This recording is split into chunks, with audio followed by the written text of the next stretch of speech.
Hey guys, welcome back to my channel. I'm back. How are you doing today? We're not going to talk about how I'm doing. So, you know how last time I told you that the next video would be less shitty? I lied, but I mean, that's on you for believing me. I asked you guys on Instagram if you would be interested in seeing a book haul, and most of you, to my astonishment, said yes. Now, about book hauls, because as you can see, we have a fair amount of books to be getting through today. I usually don't make them because I don't like coming across as that bitch who's like, look at all the money I've been spending on books. Because I just feel like that's in very poor taste. But, you know, this whole thing of like going through your entire TBR before you buy more books. I mean, if that's you, like, fucking amazing, like, well done. Like, I wish that was me, but it's not. I'm giving into capitalism. Okay, there's actually both used and new books. I actually really like buying used books because they're so much cheaper, and also since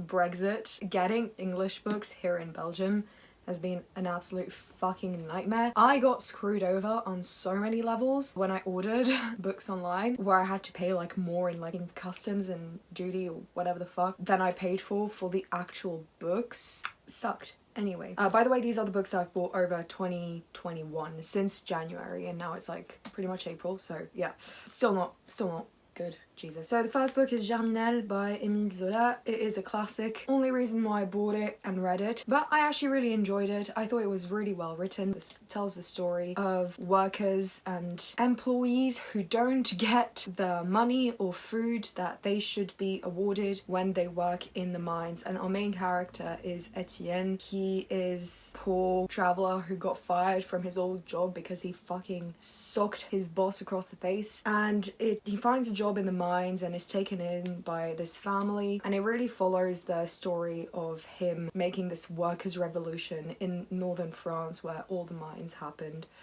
Where all the mines happened? No, where there were mines. Oh god, I literally can't speak. So I really enjoyed this. I thought it was excellent, brilliantly written, but then again, it's a classic. I would say that like it wouldn't be a classic if it was shit, but I can think of a few classics and required reading stuff that sucked so much dick. This one is actually really good. I would really recommend it. I don't know what the fuck my hair is doing. And also, do you know I'm a fucking idiot? Because look, okay, this looks like nothing special, right? Look how nice this is. And I wrote all over it like an idiot. Then I realized how nice it was, and I was like, oh, oopsie. Next book I bought is a book that I am almost finished with, and that is The Goldfinch by Donna Tartt. Now, I won't be making an entire video about this book, or at least mention it in a reading wrap up. I've been reading this book for like 3 weeks now, but I'm okay with that. Like, usually as someone who talks about books on YouTube, I'm expected to read a lot. And so if I take more than like a week or two to finish a book, I start to get a little bit stressed out. But this book is just so incredibly wonderful and up my alley that I don't care. I generally don't give a fuck. This is the story of a young man named Theo Decker, and he goes to a museum with his mother in New York that is blown up by a terrorist attack. His mother dies, and it follows his life from that point on, and he spends some time with his defective father, with his friend's family, and I wouldn't really consider this to be a plot-based novel at all. I mean, there is like a vague plot, but the plot is his life, so it's very much like, hey, here is a character and we're going to tell you all about him. So this one is amazing. It's over 800 pages though, so it is very long, and it's taking me quite a while to get through. It's like a pretty chunky guy, and it doesn't even look it because it's got like this stupid fucking Bible paper. But yeah, I'll be making a video about it, I think, after I get around to filming my A Little Life review. Next book I also talked about in my recent reading video because I finished it. So it's Battle Royale by Koshin Takami. This tells the story of a group of teenagers who think that they're going on a school trip, but really when they're on the school bus they're knocked out by some sort of gas, and then they're shoved on an island to kill each other. Does this sound familiar? Because it sure as hell sounded familiar to me when I first started hearing about this. It's not a new theme, you know, it's been done several times. Lord of the Flies, The Hunger Games, etc, etc. This one I wasn't a fan of. I talked about it in my last video, so I'm not going to go into depth here because we've, like I said, a lot to get through. But you know, it is what it is. If you're looking for something fast-paced and like kind of fun, maybe go for it. If you're looking for great character development and beautiful, painterly, lyrical prose, don't even bother, okay? Now getting on to the books that I have bought but not read yet. So the first one is Bleak House by Charles Dickens. So this is widely considered to be Dickens's best work. The plot, very basically, obviously because I haven't read it, it draws together a group of people from very different backgrounds. So the first one is a young woman whose inheritance is being completely fucking swallowed by legal costs, a lawyer, and we've got a crossing sweeper, I'm not too sure what that is, a lawyer, a woman with a fuck ton of inheritance, but that's being like fucked off. I'm really looking forward to reading this. Like, I keep seeing it on my shelf and I'm like, ooh, this is like, I'm getting to the point where I can't wait to finish the Goldfinch so I can finally get to this. And also, have I been buying Charles Dickens because I've heard that it's one of Donna Tartt's favourite authors and biggest inspirations. Yeah. So the next book that I bought is Hangsaman by Shirley Jackson. Now, this book does sound like it could be right up my alley. It covers mental illness at a time where it really wasn't discussed or accepted at all. To be honest, like, whenever I read, I just need someone to be going through a rough time. I can't be reading about happy people, okay? Basically, this follows the story of a young woman whose parents are fucking assholes. Apparently, her mother is kind of crazy. Her dad is like a failure and she is getting extremely depressed, and I am so looking forward to reading this because I love Shirley Jackson's writing. I read a couple of her short stories, like The Lottery. I have like a short story collection by her. I really love her writing style. I think it's so beautiful, but it's that kind of book where like I know that I'll see it every time on my shelf, and this one is gonna be staring at me for the next 2 years before I get around to it. I swear to God. Like, I want to read it, but like there's a lot of other books that I think I'm gonna prioritize. So this is one of the ones that I'm gonna read in like 3 years and I'll be like, oh, I'm so happy I finally got to this. So the next book I got, I'm so late. Like so late, and is Never Let Me Go by Kazuo Ishiguro. Everyone and their mother has read this book. I'm pretty sure my mother has read this book and I still haven't gotten around to it. And this is such a famous book by such a famous novelist. I have heard so many great things about this man, and I know that he has written the type of shit that I would just lap up in an instant, and I have just not gotten around to his work at all, and it confuses me because I love this kind of setting, which is basically very roughly the story of a group of students living in a slightly dystopian version of England, from what I've understood, which sounds so interesting because usually books do this thing where it's like either completely fucked dystopian, like if you're not rich and like shitting gold you're gonna die, or it's like, you know, just contemporary. So I think that this is a very interesting mix to be throwing into the book world, I guess. I don't know. Can you tell I haven't prepared this video? So the next book that I bought is A Scanner Darkly by Philip K. Dick. I'm sorry, I'm 12. Anyway, basically this tells the story of a Substance D. Substance D is this new drug that has hit the scene and it is causing people to have hallucinations and, you know, die. Not the best thing to be taking recreationally. So we follow a man named Bob who is an undercover narcotics agent, and he is looking to find out kind of what's been going on with this drug. And this is the type of shit that I am so interested in, but I never read. Like, I tend to, so I went through this big YA phase and then I went through a fantasy phase, and throughout all my phases, I have always been so interested in like slight sci-fi dystopian kind of settings and barely ever read them. So this is going to be a good place to start because I think that the story seems extremely compelling, and especially now that I'm more in a classics, contemporary, naturalistic, whatever phase, this would be a good palette cleanser. Now, the next book that I have bought, this one I'm genuinely excited to get to very soon, because it is The People in the Trees by Hanya Yanagihara. You guys know, I've just recently read A Little Life and I loved it. It's made it on my favourite books list, and this is, fuck, I can't say her name, I'm so sorry, Hanya Yanagihara's other book that she wrote before A Little Life, and it seems equally as interesting. Basically, this talks about a researcher who finds his way to a population that is unknown to mankind, and they have discovered the secret to eternal youth, and he comes back and shares his research, but then it comes out that he has been not the best guy. I don't know if it's a spoiler if I say it, but just because I've been spoiled by someone describing the synopsis, I don't know if I want to do that for you guys. But it does describe, you know, child abuse. And what I thought was so funny, I mean not funny, but like actually yeah, funny. Hanya Yanagihara was doing an interview where she was like, yeah, that was like inspired by a real person or whatever. And she was like, but I had to wait for him to die. How fucking annoying. Like, thank God he did the fucking courtesy of passing away recently. So I thought that was a pretty funny anecdote, but then I'm not surprised from the author who asked her male friends to watch them have sex for research. So honestly, like, kudos to her, because so the next book is also a used book, and I'm including it in this book haul because I want to kind of, you know, talk about it. And it's actually my mum who passed it on to me. She thought it was really good and that I would enjoy it. So it is The Namesake by Jhumpa Lahiri. I think that this could be a good read, to be honest. Not just because, you know, it won a Pulitzer, but also because it's the kind of shit that I enjoy. This is basically, from what I've understood, these types of books are rarely very plot based. They're usually very character dependent and very reliant on themes, which I enjoy. And in this book, the theme is a search for identity, which I think all of us struggle with, especially at the minute with, you know, social media and everything going on, and, you know, COVID giving us time to get like at least 5 existential crises a month when, you know, it used to be just 2. Even like from the blurb,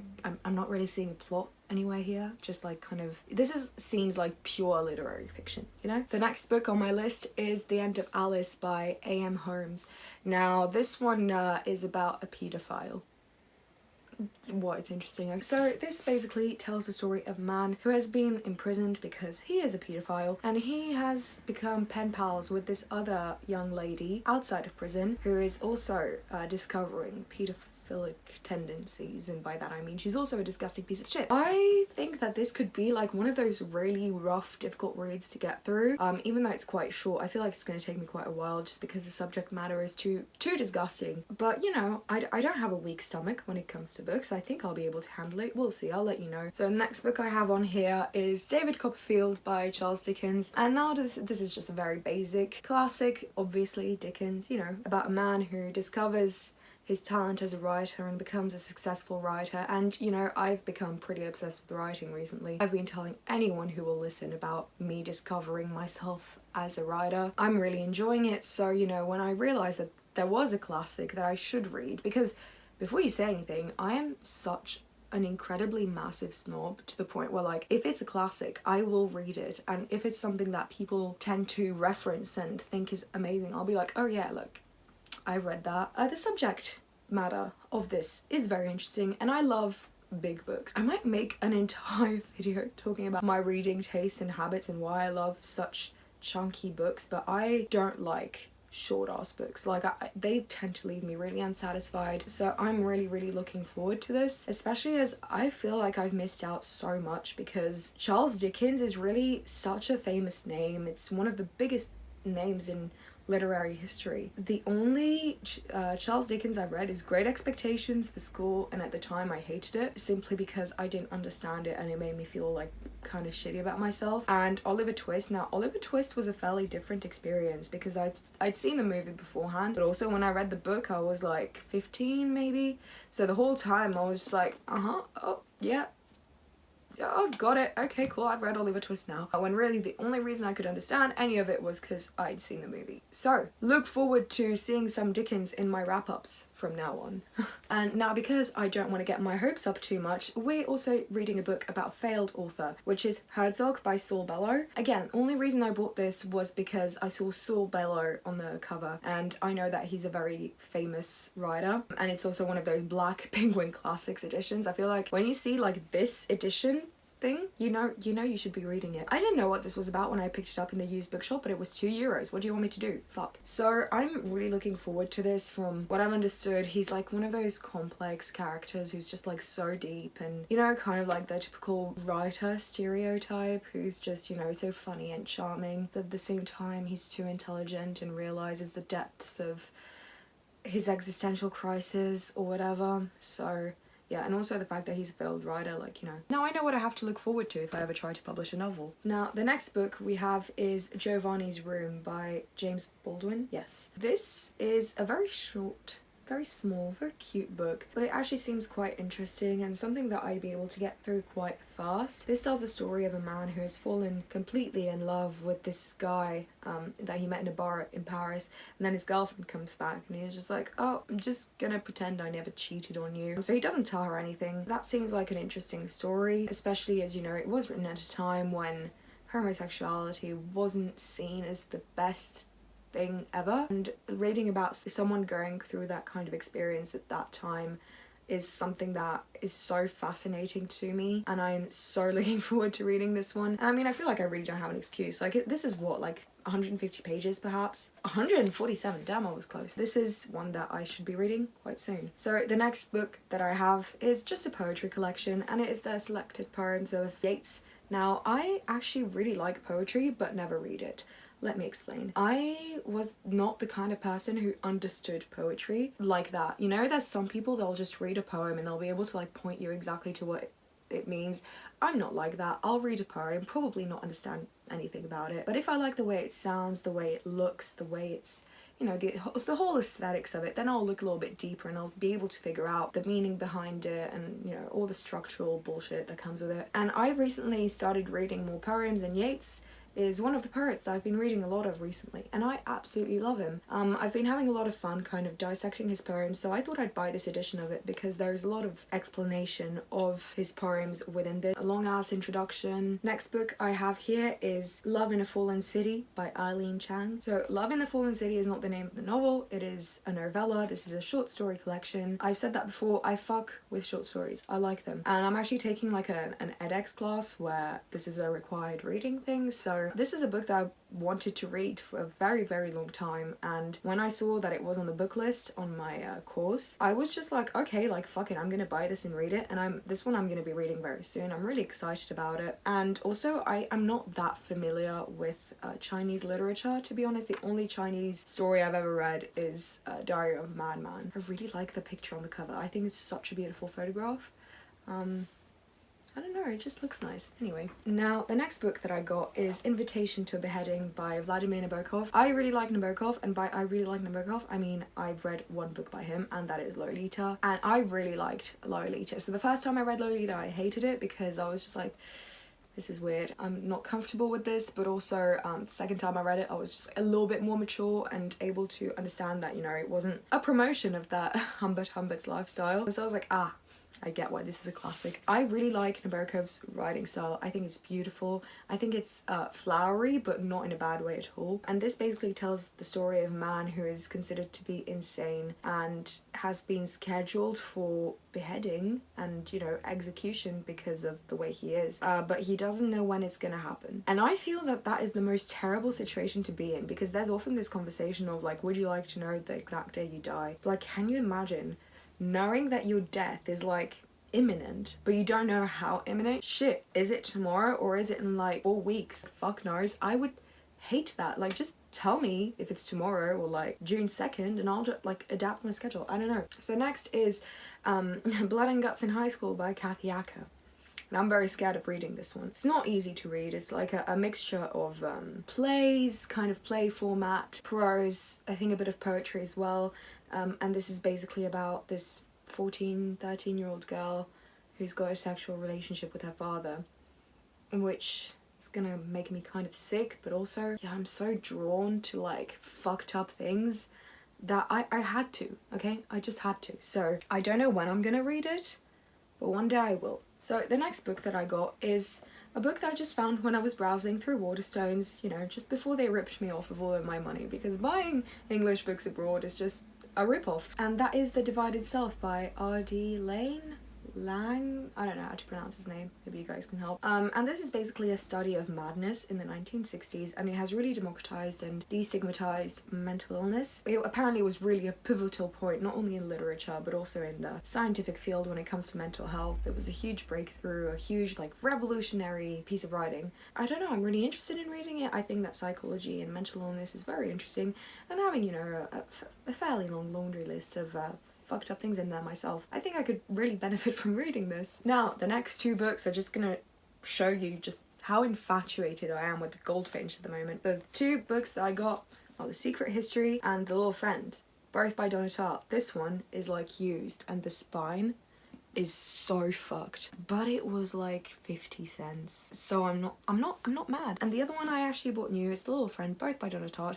Now I'm not going to tell you what these are about because I don't know myself, okay? I want to go into these not knowing anything, so no one tell me anything, please. Then we have Maurice by E.M. Foster. Now this one I had never heard of, never heard anything about, and I actually struggled to find this. I saw it in my like recommended on Goodreads, and I went to Amazon and they didn't have it. I went to fucking Book Depository, it was out of stock.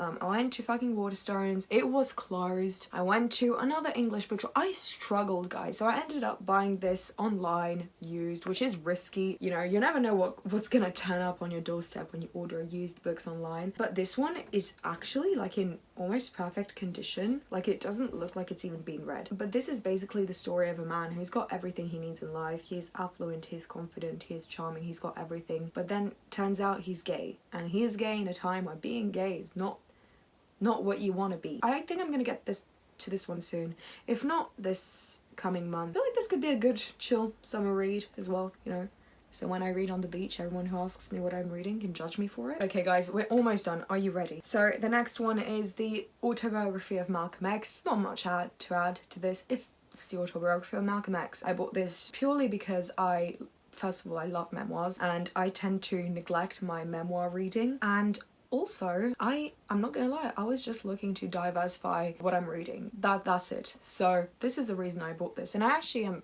fairly excited to get to it. I think that I will be extremely into it. I've heard like nothing but amazing things about it, so that's why I picked it up. And finally, the last one is The Stand by Stephen King. Now this is about a pandemic, which is why I bought it.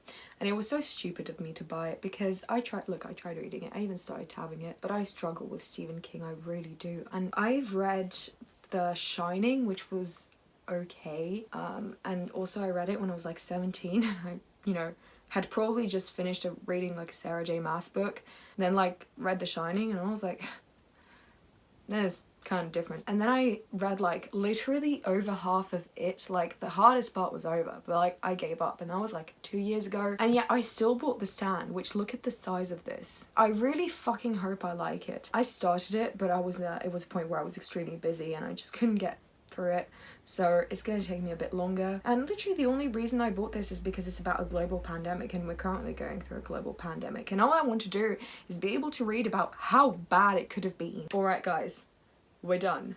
I am so sorry this video is so long, like fuck, 42 minutes, holy shit. We're gonna have to cut a lot of the rambling out. I hope you enjoyed it. If you're still here, bless you. Literally, how did you sit through that? I want to know which one of y'all stayed until the end of this, because you deserve a fucking vodka soda, my friend. Really, you do. But yeah, if you're still here and you enjoyed the video and you're new, which I doubt it, you can follow me on Twitter and Instagram. So my Twitter is like a wasteland. I never post on it unless I've posted a new video, and then occasionally I go off on people who annoy me. And I am actually kind of active on Instagram, more than on Twitter anyway, so I would really recommend following me on Instagram, though don't follow me on Twitter, it's really not worth it. But you should subscribe to this channel.